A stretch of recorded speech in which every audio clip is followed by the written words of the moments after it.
Assalamualaikum warahmatullahi wabarakatuh. Perkenalkan, nama saya Nabila Malida Ramadhani dengan NPM 24041010072 dari kelas Teori Administrasi Negara E041. Di sini saya akan menjawab pertanyaan-pertanyaan dari soal evaluasi akhir semester Teori Administrasi Negara. Jadi soal yang pertama, analisis secara komprehensif mengapa kasus COVID-19 di Indonesia menggunakan konsepsi networking governance. Jelaskan siapa saja aktor yang terlibat dalam pelaksanaan, apa peran dari masing-masing aktor, hambatan apa yang muncul, dan model networking apa yang dikembangkan dalam tata kelola COVID-19 di Indonesia. Karena kompleksitas pandemi COVID-19 yang melampaui kemampuan satu aktor tunggal, konsep pemerintahan jaringan diterapkan dalam kasus di Indonesia. Aktor-aktor otonom yang saling bergantung bekerja sama untuk berbagai sumber daya informasi dan koordinasi untuk mencapai tujuan bersama seperti mencegah penyebaran virus, menangani kasus, dan memperbaiki layanan publik. Konsep ini muncul sebagai tanggapan terhadap batas-batas hierarki pemerintahan konvensional, di mana pemerintahan pusat, daerah, swasta, dan masyarakat membentuk jaringan horizontal yang dapat disesuaikan untuk menangani krisis kesehatan nasional.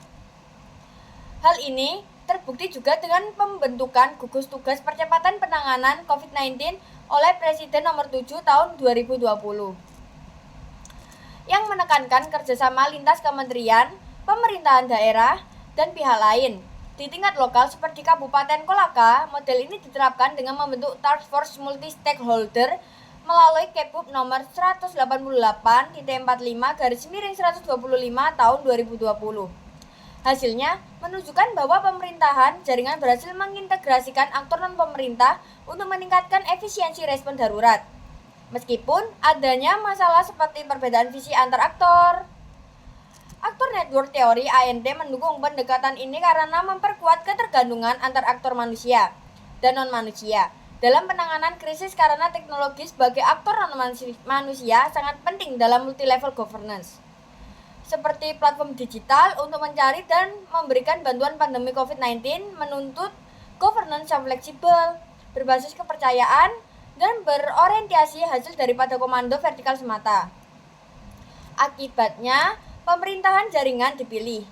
Pemerintahan pusat seperti melalui Kementerian Kesehatan dan BNPB, pemerintahan daerah melalui Dinas Kesehatan BPD, dan Satuan Tugas Lokal. TNI atau Polri untuk melaksanakan protokol dan logistik, BUMN seperti PT Antam dan BRI yang memberikan APD dan fasilitas isolasi, BUMD seperti PT Vale, PT Cerita, dan Bank Mandiri yang memberikan logistik medis dan dukungan-dukungan, dan organisasi profesi kesehatan, ID, PPNI, HAKLI, dan IAIA, organisasi keagamaan seperti MUI dan GAP Sultra, dan organisasi masyarakat seperti PMI, PHRI, dan RAPI dapat memberikan bantuan finansial. Pemerintah daerah berkonsentrasi pada koordinasi lokal, pencegahan, dan pemulihan layanan dasar. TNI Polri menangani distribusi dan operasional keamanan. Swasta dan BUMN menyediakan sumber daya material seperti oksigen, konsentrator, dan rapid test. Universitas dan LSM melakukan analisis data, penyuluhan, dan pemantauan, menciptakan kolaborasi di mana setiap pihak menukar sumber daya spesifiknya untuk mencapai hasil optimal. Ini terlibat pada tim Kolaka yang memiliki 14 sub-task force dengan tugas jelas seperti pencegahan di Dinkes dan ID, logistik BPBD dan Bapenda, Humas Diskominfo dan MUI. Tingkat nasional multi-level governance memanfaatkan kebijakan anggaran reversing untuk mendorong MSMES dan sektor pendidikan. Organisasi pusat bekerja sama dengan daerah untuk menyediakan BLT dan bantuan pendidikan daring. Salah satu hambatan utama dalam pelaksanaan pengendalian jaringan penanganan COVID-19 di Indonesia adalah koordinasi vertikal dan horizontal yang lemah antara pusat daerah, fragmentasi kebijakan karena regulasi yang sering berubah seperti PSBB versus new normal, kesimpangsiuran informasi yang menimbulkan keraguan publik, dan keterbatasan sumber daya seperti APD dan vaksin yang tidak merata antar daerah. Di tingkat lokal seperti Kolaka, ketidaksepakatan visi misi antar aktor menyebabkan masalah. Pemerintah berfokus pada regulasi, swasta pada efisiensi bisnis, dan masyarakat pada dampak sosial. Mekanisme koordinasi bulanan seringkali tidak cukup untuk menjatuhkan strategi dan kurangnya pemimpin dan komitmen individu. Selain itu, pembatasan mobilitas menyebabkan birokrasi kosong di tingkat multilevel pemerintahan nasional yang menghambat pelayanan publik dan seperti pendidikan dan infrastruktur. Selain itu, karena sumber daya terbatas, pemerintah daerah menghadapi kesulitan untuk mengubah APBD dan bergantung pada hubungan personal daripada struktur formal. Tidak ada sistem antisipasi saat krisis tata kelola awal terjadi yang memperburuk penyebaran karena kurangnya kerjasama lintas sektor yang konsisten sebagai dijelaskan oleh Klitsch dan Kopenjan.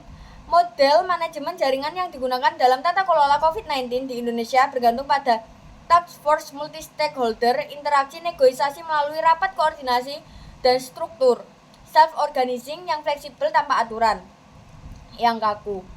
Fokus pada koordinasi menghasilkan kerangka relatif untuk pertukaran sumber daya. Model ini mengintegrasikan elemen aktor network theory (ANT) dengan teknologi sebagai aktor kunci dalam multi-level governance. Contohnya adalah aplikasi tracing peduli lindungi yang menghubungkan pusat daerah MSMES dan sektor pendidikan untuk mendorong anggaran dan pembelajaran daring. Secara keseluruhan, model hybrid multilevel untuk COVID-19 yang dihasilkan oleh network governance di Indonesia menekankan kolaborasi lintas aktor untuk mengatasi hambatan struktural. Keberhasilan bergantung pada koordinasi yang kuat, leadership yang kuat, dan integrasi teknologi. Model ini memberikan pelajaran bagi krisis mendatang seperti pemulihan ekonomi pasca pandemi melalui stimulus berkelanjutan ke MSMES dalam layanan publik. Pertanyaan yang kedua adalah pemerintah Kota Surabaya memiliki struktur aktor seperti kader Surabaya Hebat untuk menangani stunting. Analisis dengan paradigma New Public Governance, bagaimana program kader Surabaya Hebat menerapkan gagasan paradigma tersebut. Dan kira-kira apa hambatan yang muncul dalam penerapan program kader Surabaya Hebat tersebut. Program Kader Surabaya Hebat (KSH) di Kota Surabaya menerapkan paradigma New Public Governance (NPG) melalui pendekatan kolaboratif. Paradigma ini menekankan keterlibatan aktor non-pemerintah seperti kader masyarakat, perempuan dalam penurunan stunting. Pemerintah bertindak sebagai fasilitator daripada pengendali hierarkis tunggal yang menghasilkan jaringan horizontal untuk pertukaran pengetahuan, sumber daya, dan akuntabilitas bersama dalam mencapai tujuan publik seperti pendampingan nutrisi, survei langsung balita stunting, dan monitoring melalui aplikasi Sayang Warga. Fokus utama NPG dalam program ini adalah struktur aktor KSH yang otonom namun saling bergantung dengan pemerintahan kelurahan, puskesmas, dan komunitas. Koordinator KSH menjalankan peran interpersonal seperti memotivasi, partisipasi, informasional, menyebarluaskan data kesehatan, dan desisional, membantu alokasi serta membuat alokasi sumber daya yang inovatif. Struktur ini mencerminkan prinsip NPG tentang coproduksi layanan publik di mana warga bukan objek pasif tetapi mitra aktif dalam pemerintahan. Dibandingkan dengan paradigma lama NPM yang berfokus pada efisiensi pasar semata. Pendekatan demokratis kepemimpinan koordinator KSH memperkuat NPG dengan membangun dialog tatap muka rutin. Berbagai pemahaman tentang masalah stunting seperti pola asuh buruk dan akses gizi terbatas. Seperti penurunan kasus signifikan dari 12.788 pada tahun 2020 menjadi 1.219 pada 2022, menunjukkan bahwa model ini lebih baik daripada paradigma lama NPM yang berfokus pada efisiensi pasar semata. Selain itu, proses kolaborasi siklus Ansel dan Gash yang disesuaikan digunakan untuk menerapkan gagasan NPG dalam KSH. Ini dimulai dengan kondisi awal kegagalan stunting nasional yang mendorong kemitraan antar berbagai pihak berwenang, Pemda, TP, PKK, IDAI, rumah sakit, dan KSH. Desain kelembagaan mulai Perwali nomor 214 tahun 2022 yang mendefinisikan tupoksi jelas seperti posyandu balita dan jentik nyamuk, dan kepemimpinan fasilitatif Wali Kota Eri Cahyadi yang membantu membangun kepercayaan melalui rapat mingguan dan program Jago Chatting. Untuk sosialisasi pencegahan stunting dengan 28.848 karyawan, KSH telah mengintegrasikan teknologi seperti aplikasi Prisma dan Sayang Warga untuk data real time, menciptakan jaringan pemerintah yang fleksibel dan berorientasi hasil kolektif, di mana pemerintahan pusat provinsi hanya berfungsi sebagai enabler, sementara aktor lokal seperti KSH di Kalilungkut berhasil mengurangi stunting dari 199 kasus pada tahun 2022 menjadi 72 pada tahun 2023 melalui negosiasi sumber daya dan inovasi dari bawah ke atas. Ini mendukung argumen normatif NPG ini menunjukkan bahwa NPG lebih baik daripada model administrasi publik lama karena mampu mengatasi kekacauan kebijakan melalui hubungan horizontal yang meningkatkan legitimasi publik. Meskipun demikian, ada hambatan besar dalam penerapan KSH yang melemahkan potensi NPG, terutama kurangnya dukungan komunitas karena latar belakang sosial ekonomi yang beragam. Mayoritas migran di kos-kosan RW 5 Balongsari, dengan menyebabkan partisipasi rendah seperti penolakan ABT jentik karena bau dan kematian balita demam berdarah yang mengganggu co-production dan pembentukan kepercayaan penting NPG. Argumentasi penting masalah tim internal termasuk konflik rolling tupoksi di antara 21 anggota staf yang berusia antara 40 dan 70 tahun serta kejenuhan koordinator yang disebabkan oleh beban tanpa pendampingan puskesmas yang memadai, yang menghambat peran informasional dan decisional warga, mempertanyakan kebenaran pengukuran tensi orang tua tanpa tenaga medis profesional meskipun anggota staf terlatih. Selain itu, ketergantungan pada aplikasi digital dihambat oleh kurangnya pengetahuan teknologi di antara staf dan warga yang menyebabkan kesenjangan dalam akses data yang bertentangan dengan prinsip inklusivitas NPG.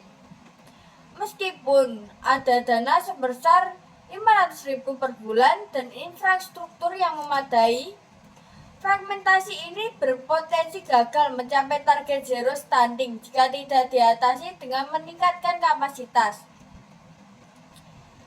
Secara keseluruhan, meskipun KSH berhasil menerapkan NPG melalui kolaborasi berbasis nilai yang mengurangi prevalensi stunting di Surabaya menjadi 4,8%, terendah di seluruh negeri, hambatan struktural seperti dukungan komunitas yang lemah dan kompetensi kader yang terbatas menuntut reformasi argumentatif. Pemerintah harus meningkatkan fasilitasi pelatihan berkelanjutan, meningkatkan integrasi puskesmas, dan mendorong partisipasi warga untuk memperkuat interdependensi jaringan.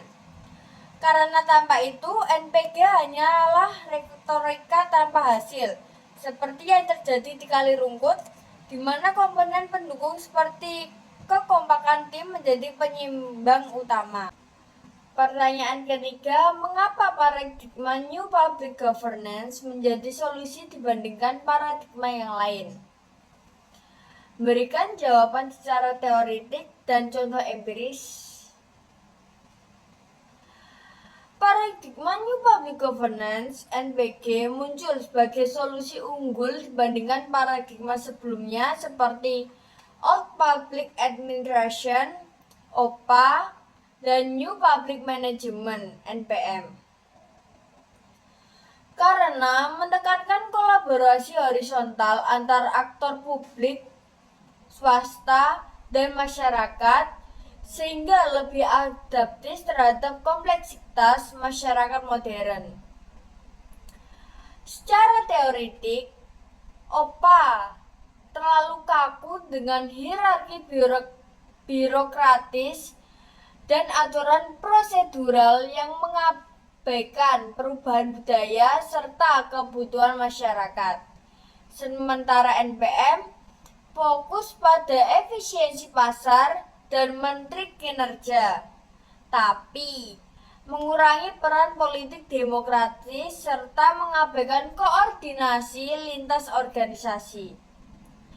New Public Governance (NPG) mengintegrasikan nilai good governance seperti partisipasi publik, transparansi, dan akuntabilitas komunitas, menjadikan lebih inklusi daripada pendekatan steering not rowing. NPM yang memisahkan membuat kebijakan dari pelaksana. Keunggulan teoritik NPG terletak pada orientasinya yang interorganisasional, di mana tujuan kebijakan dibentuk melalui interaksi jaringan daripada dikendalikan secara vertikal oleh pejabat terpilih, sehingga meningkatkan kualitas pengambilan keputusan untuk masalah kompleks seperti ketergantungan antar aktor.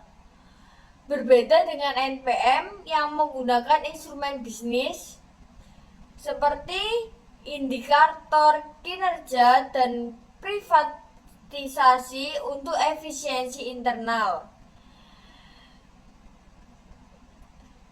New Public Governance menerapkan network management seperti joint fact-finding dan aturan proses untuk mengaktifasi aktor eksternal, menghindari fragmentasi layanan.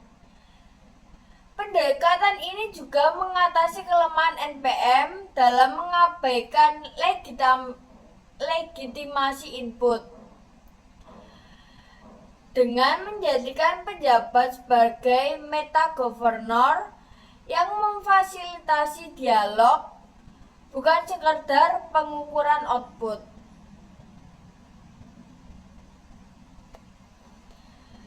Secara empiris juga, implementasi New Public Governance (NPG) di Indonesia melalui Open Government menunjukkan sebuah pilar transparansi, partisipasi, dan inovasi yang membangun kolaborasi lintas sektor.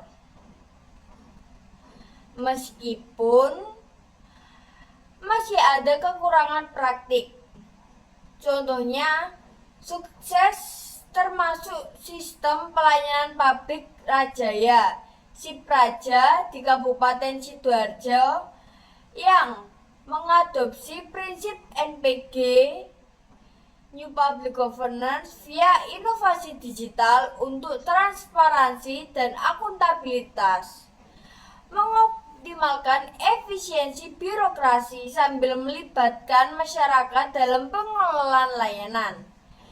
Inovasi governance ini membuktikan NPG lebih efektif daripada NPM, New Public Management, yang di Indonesia justru terkait peningkatan korupsi akibat desentralisasi fiskal tanpa pengawasan kuat.